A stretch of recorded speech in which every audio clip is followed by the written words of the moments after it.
آ گیا ماہ عذاب، آنسو بہا لو فاطمہ۔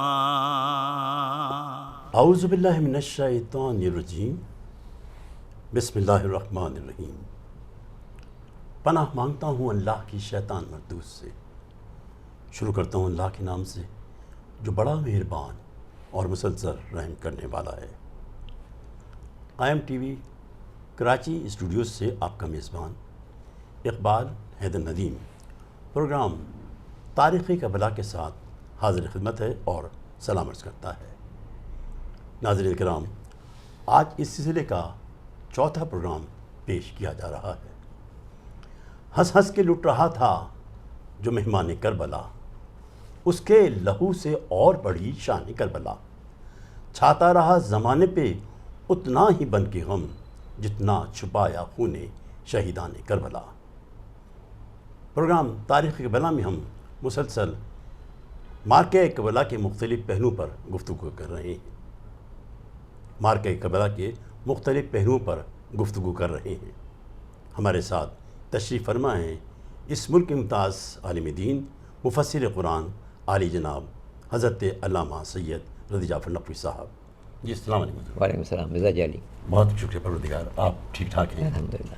آپ کا بہت شکریہ سر کہ آپ مسلسل ہمیں وقت دے رہے ہیں اور بڑی اچھی ہماری یہ کربلا کی داستان جو ہے ناظرین تک پہنچ رہی ہے۔ اللہ تعالیٰ سلامت رہے سر۔ گزشتہ پروگرام میں ہم نے امام حسین علیہ السلام کو مکے سے روانگی کے بعد تمیم کے مقام پر جناب زہیر بن نقین سے ملاقات کا تذکرہ کیا تھا۔ اس کے بعد یہ قافلہ کوفے پہنچا ہے اور کوفے میں جناب خور نے شاید ان کو روکا ہے آگے جانے سے یا واپس جانے سے مدینے، تو وہاں سے ذرا سا سلسلہ آپ پلیز شروع کریں۔ اعوذ باللہ السمیع العلیم من الشیطان اللعین الرجیم، بسم اللہ الرحمن الرحیم، الحمدللہ رب العالمین، والعاقبۃ للمتقین، والصلاۃ والسلام علی سیدنا و نبینا ابی القاسم محمد اللہم صلی اللہ علیہ وآلہ الطیبین الطاہرین المعصومین واللعنۃ علی اعدائہم اجمعین، اما بعد فقد قال اللہ سبحانہ وتعالی فی محکم کتابہ الکریم وقولہ الحق، بسم اللہ الرحمن الرحیم، فذکرہم بایام اللہ، ان لوگوں کو یاد دلاؤ وہ دن جو اللہ کے ہیں۔ ہر وہ دن اللہ کا ہے جس میں اللہ کے لیے کوئی خاص خدمت انجام دی جائے۔ بے شک۔ ویسے تو سارے روز و شب اللہ کے پیدا کرتے ہیں، لیکن جب قرآن نے کہا ایام اللہ، اللہ کے دن، تو اس کا مطلب کچھ ایسے دن ہونے چاہیے کہ جن میں اللہ کے لیے کوئی خاص کام کیا جائے، اور اس میں اہم ترین دن عاشور کا دن ہے۔ اور یہ وہ ایام جو چل رہے ہیں کربلا سے متعلق۔ 28 رجب کو امام مظلوم روانہ ہوئے ہیں مدینہ منورہ سے، پھر پہلے مکہ گئے ہیں، پھر مکے میں کچھ دن قیام رہا ہے، اس کے بعد مکے سے چل رہے ہیں کربلا کی طرف۔ یہ بات بھی ملحوظ نظر رہے، مدینے سے کربلا اگر انسان ڈائریکٹ جانا چاہے جی تو مختصر فاصلہ مختصر ہے۔ مدینے سے مکے آئیں پھر مکے سے کربلا جائیں تو یہ فاصلہ لمبا ہے۔ منزل شہادت کربلا تھی، بے شک۔ چونکہ سرکار دو عالم حضرت محمد مصطفیٰ صلی اللہ علیہ وسلم بتا چکے تھے، بارہا اس کا اعلان کر چکے تھے، لوگوں کو بھی فرما چکے تھے کہ میرا بیٹا حسین کربلا کی سرزمین میں شہید ہوگا۔ تو یہ آسان بات تھی، مدینے سے چلیں کربلا کی طرف۔ لیکن اس میں پھر لوگوں کو پتہ کیسے چلتا کہ امام کس دن نکلے ہیں؟ بے شک۔ امام نے پہلے مکے کا سفر اختیار کیا، چونکہ رمضان المبارک میں عمرے کے لیے لوگ بہت آتے ہیں، پھر شوال سے حاجیوں کا آنا شروع ہوتا ہے، حج کے لوگ آنا شروع ہوتے ہیں، شوال، ذوالقعدہ، حج، ذی الحجہ تک آتے رہتے ہیں۔ تو ان ایام میں امام اپنے مقصد کو واضح کرنا چاہتے تھے، دین کی عظمت کو سمجھانا تھا، بالکل۔ رسول کے مشن کو پہنچانا تھا، نااہلوں کے بارے میں لوگوں کو خبردار کرنا تھا، اور یہ بتانا تھا کہ میں کیوں مدینہ چھوڑا، میں کیوں سفر کر رہا ہوں، میں کیوں اپنے بال بچوں کے ساتھ روانہ ہو رہا ہوں، کہ چھوٹے چھوٹے بچے بھی ساتھ ہیں، ان کو لے کے میں جا رہا ہوں، کیوں جا رہا ہوں۔ ان سب کی وضاحت کے لیے ضروری تھا کہ ایک ایسا سفر اختیار کریں جو زیادہ سے زیادہ بندگان خدا تک پیغام پہنچ جائے۔ مطلب انہوں نے راستہ طویل کر دیا۔ جی، مکے میں قیام رہا ان دنوں میں جن دنوں لوگوں کی زیادہ آمد و رفت رہتی ہے، حج کے موقع پر۔ حج کے موقع پر۔ محرم سے لے کے جماعت ثانی تک خالی رہتا ہے مکہ، جی کوئی زیادہ لوگ نہیں ہوتے. رجب میں عمرے کے لیے آتے ہیں، پھر شعبان کے بعد رمضان المبارک رمضان میں میں پھر عمرے کے لیے آتے ہیں، پھر شوال سے حاجیوں کا آنا شروع ہوتا ہے. تو امام نے ان ایام کو چاہا کہ اس میں بندگان خدا کو پیغام پہنچایا جائے کہ دین کے ساتھ کیا ہو رہا ہے. میرے نانا جس دین کو لے کے آئے تھے، جنہوں نے اس کے لیے کتنی زحمتیں اٹھائی تھیں، مکے میں پتھر کھاتے رہے، لوگوں گالیاں سنتے رہے، یہاں تک کہ لوگوں نے قتل کا منصوبہ بنایا تو رات کی تاریکی میں اپنے بستر پر علی کو سلا کر اور خود مدینہ چلے گئے. اور جب مدینہ پہنچے تو اس کے بعد بھی مسلسل جنگوں کا سامنا کرنا پڑا. بالکل 8 سال میں 60 سے زیادہ جنگوں کا سامنا کرنا پڑا. یہ کوئی معمولی بات نہیں تھی. بہت بڑی. تو یہ ان قربانیوں کے بعد دین زندہ ہوا تھا. تو نواسِ رسول کیسے برداشت کر سکتا تھا کہ یہ دین جس کو نانا نے اتنی محنت سے بندگان خدا تک پہنچایا وہ ظالم لٹوروں کے ہاتھوں تباہ و برباد ہو جائے. جابر ظالم یا اس لیے بد کردار. ہاں، اس لیے امام نے چاہا کہ بندگان خدا تک یہ پیغام اچھی طرح پہنچ جائے، دین کی عظمت پہنچ جائے، رسول کی خدمت پہنچ جائے، قرآن کا پیغام پہنچ بعد میں جائے. یہ بھی لوگ نہ کہیں کہ ہمیں پتہ ہی نہیں تھا. جی، کوئی نہ کہے کہ ہمیں معلوم نہیں تھا. جی بالکل صحیح. تو اسے سب پر واضح کرنا تھا کہ یہ مقصد کیا ہے اس سفر کا. راستے میں بھی میں نے عرض کیا کہ تنعیم سے روانہ ہوئے، کافی منزلیں طے کرنے کے بعد ایک منزل آئی جہاں پر ظہر خین امام کی خدمت میں حاضر ہوئے ہیں. چنانچہ ظہر اب ساتھ ہو گئے. اب امام ایک ایک منزل طے کرنے جاتے ہیں. عزیب الحجنات ایک جگہ ہے، وہاں بھی امام ٹھہرے ہیں اور وہاں پر کافی دیر آپ نے خطبہ دیا ہے، لوگوں کو سمجھایا ہے، مقصد کو واضح کیا. جی یہاں تک کہ چلتے چلتے ایک جگہ آتی ہے جہاں سے ایک راستہ کربلا جاتا ہے، ایک راستہ کوفے جاتا ہے. تو امام نے دیکھا کہ کچھ لوگ کوفے کی طرف سے آ رہے ہیں. صحیح. تو امام ٹھہر گئے، اپنے ساتھی سے کہا کہ ان کو بلاؤ. وہ لوگ آئے. امام نے ان سے پوچھا بھی کہاں سے آ رہے ہو؟ تو انہوں نے کہا کہ ہم سب کے سامنے بیان کریں یا اکیلے میں بیان کریں آپ سے. امام نے فرمایا کہ نہیں، یہ سب ہمارے وفادار لوگ ہیں، ان کے سامنے بیان کرنے میں کوئی حرج نہیں ہے. تب انہوں نے ذکر کیا ہے کہ ہم لوگ جب کوفے سے نکلے ہیں تو کیفیت کیا تھی. اللہ اکبر. انہوں نے جناب مسلم کی پوری رودات بیان کی کہ جناب مسلم جب کوفے آئے، سارے شہر نے ان کا استقبال کیا، چونکہ امام حسین کے نمائندے جا رہے تھے. چونکہ جس زمانے میں امام مظلوم مکے میں تھے، جی جی کوفے سے بہت سارے خطوط آئے تھے امام کے پاس. کچھ خطوط دینداروں کے تھے، کچھ بے دینوں کے تھے. اچھا. دونوں قسم کے خطوط تھے. سنا یہ کہ بہت بڑی تعداد تھی جی خطوط کی بڑی تعداد تھی. ان میں چند خطوط آپ کے دینداروں کے تھے اور زیادہ خطوط بے دینوں کے تھے. صحیح. بے دینوں کے ذہن میں یہ تھا کہ بھئی چلو نواز رسول آئیں گے، حکومت قائم کریں گے، ہم ان کے ساتھ شامل ہو جائیں گے. دیندار لوگ دیکھ کے رہے تھے کہ بھئی یہاں پر جو گورنر ہے، جو حاکم کی طرف سے مسلط ہے، وہ شرابی کبابی، دنیا کے تمام فواحش میں مبتلا ہے، اس سے جان چھوٹے گی. ہم لوگ نواز رسول کے ساتھ ہوں گے، ان کے ساتھ نماز پڑھنا، ان کے ساتھ دین کی باتیں سیکھنا، یہ سب ہوگا. تو کچھ لوگوں نے امام کو خط لکھا تھا، دیندار لوگوں نے بھی. یہ عجیب بات ہے، کربلا میں جتنے لوگ امام کے ساتھ ہیں جی جی. ان میں بھی اکثریت کوفے والوں کی ہے. اچھا. اور جو امام کو قتل کرنے آئے ہیں وہ بھی کوفے والے ہیں. ان میں بھی اکثریت کوفے والوں کی ہے. اچھا حضور ایک وقفہ لے لیتے ہیں چھوٹا سا. ناظرین وقفہ چھوٹے سے بریک کا، ملتے ہیں وقفے کے بعد. اپنے بیٹے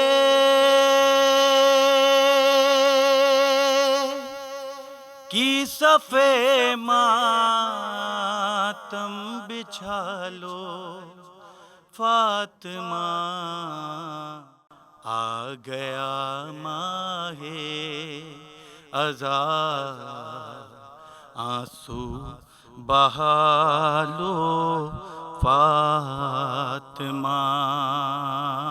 حضور آپ فرمائے تھے کوفے کے بارے میں. جہاں کوفہ جو ہے عجیب تضاد ہے اس کی زندگی میں. وفادار بھی وہاں سے سب سے زیادہ، بے وفا بھی وہاں سے سب سے زیادہ. مگر کوفے کی بے وفائی زیادہ مشہور ہے. چونکہ اس کا ایک محاورہ بن گیا کوفی لا یوفی، کوفی لا یوفی، جو کوفی ہے وہ وفا نہیں کرے گا۔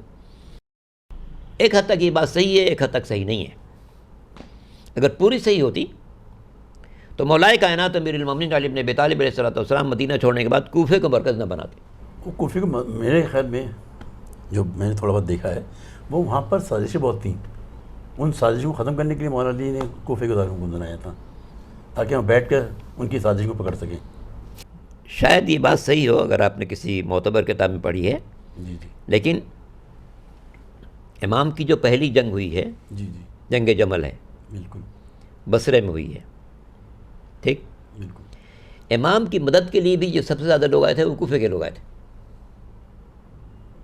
صحیح۔ آج بھی جو لوگ محرم میں نجف یا کربلا آتے ہیں اور ان کے ساتھ علم یا جھنڈے ہوتے ہیں، ان پر لکھا ہوتا ہے کہ ہم کوفے سے آ رہے ہیں، عاصمۃ امیر المومنین، اچھا جو کیپٹل تھا مولائے کائنات امیر المومنین علی بن ابی طالب علیہ السلام کا۔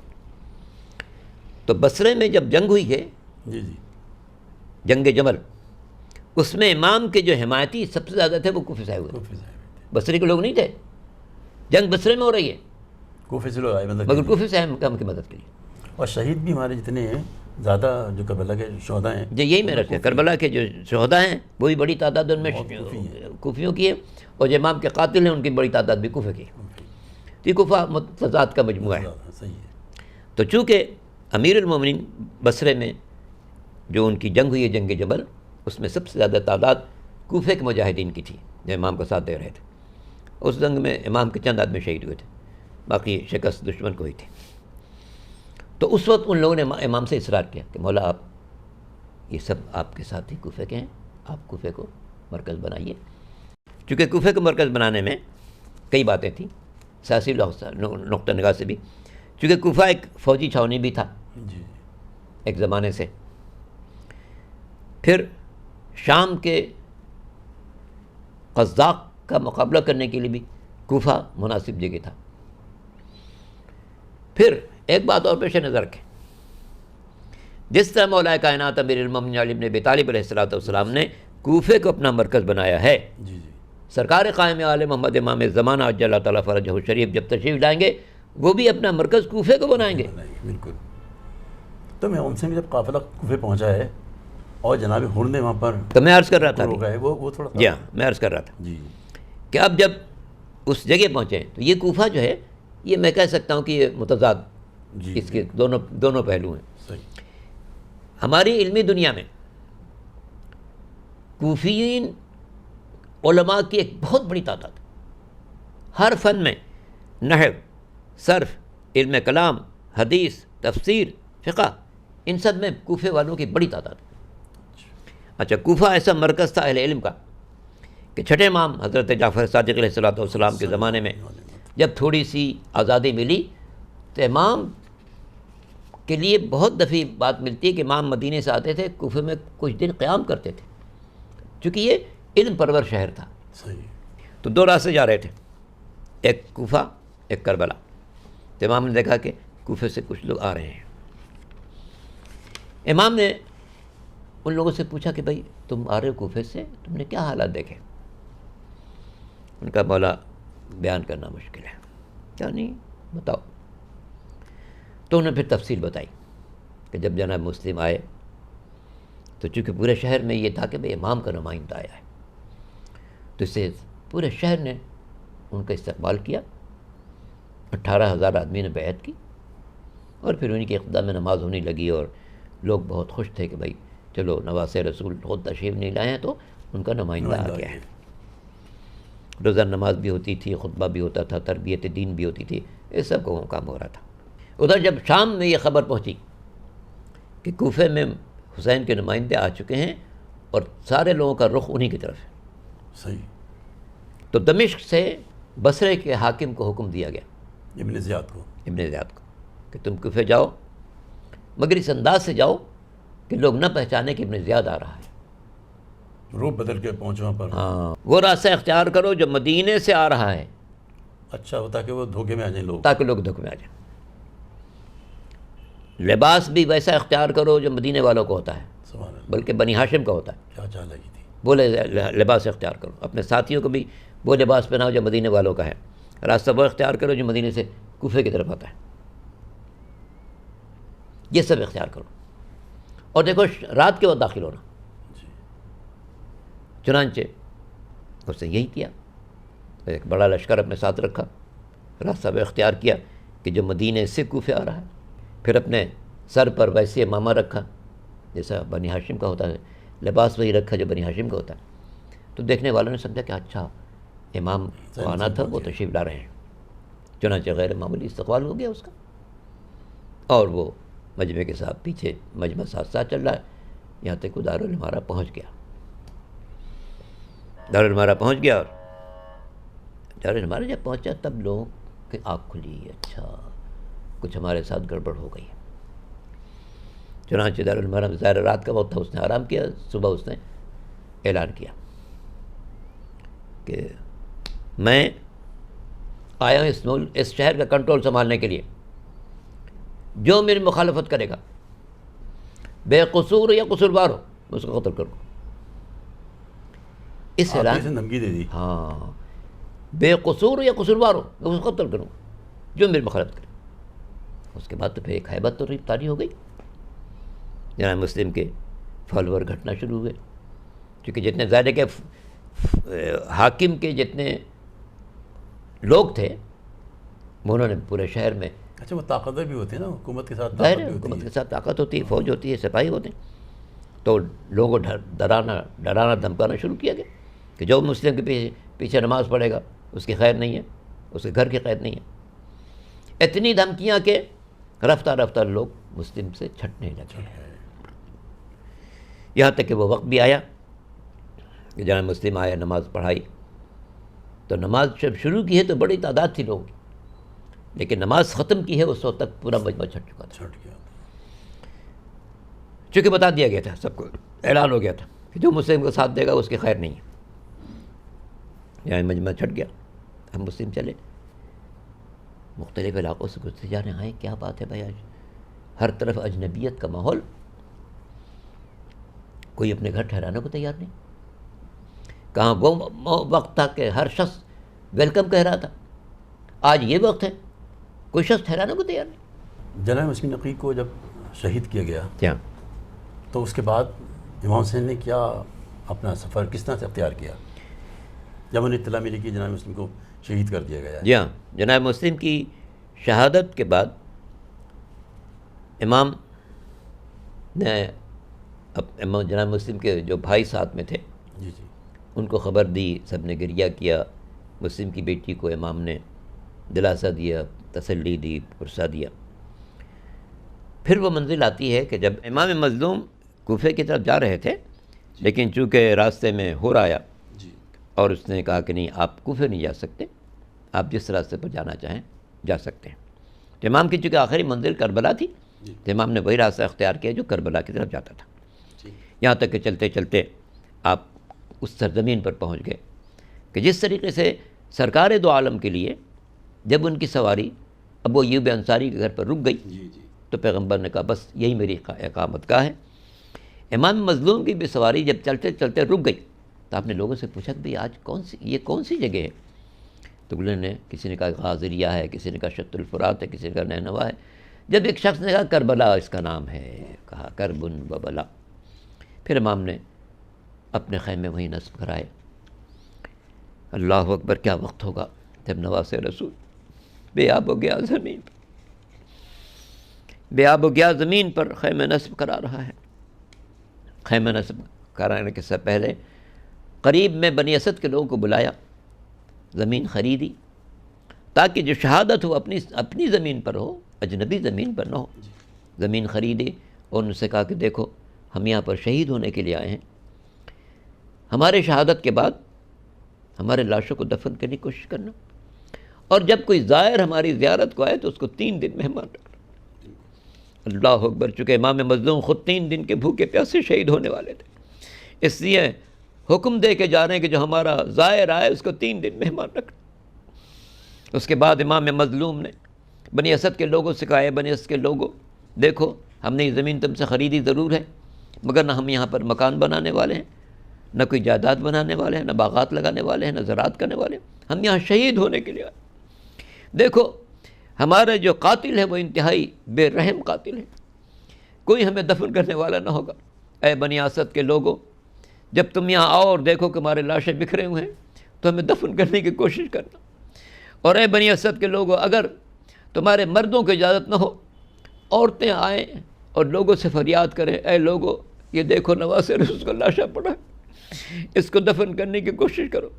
اور اگر عورتوں پر بھی پابندی ہو کہ کربلا میں نہ آ سکیں تو چھوٹے چھوٹے بچوں کو، امام نے فرمایا چھوٹے چھوٹے بچوں تم کربلا کی سرزمین پر کھیلتے کھیلتے آ جانا، اور کربلا کی مٹی سے اٹھا اٹھا کر ہمارے لاشوں پر ڈال دینا تاکہ ہمارا لاشا عریاں ہونے سے محفوظ رہے۔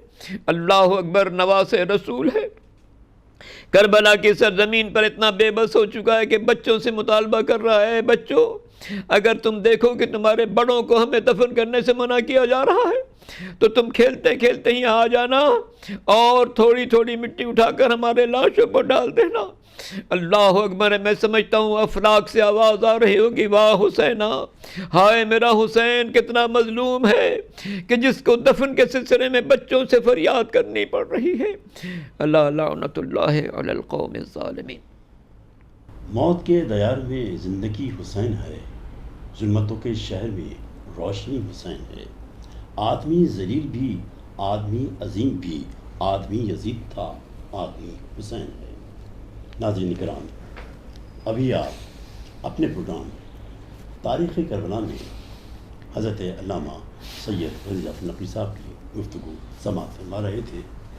آج ہم کربلا پہنچ چکے ہیں اور کل اپنے پروگرام میں ہم جناب پر کا تذکرہ کریں گے۔ آپ کا میزبان اقبال حیدر ندیم آپ سے اجازت چاہتا ہے۔ اللہ حافظ۔ اپنے بیٹے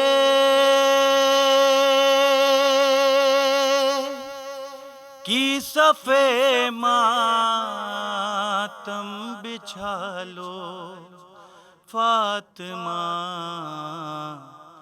آ گیا ماہ عذاب، آنسو بہا لو فاطمہ۔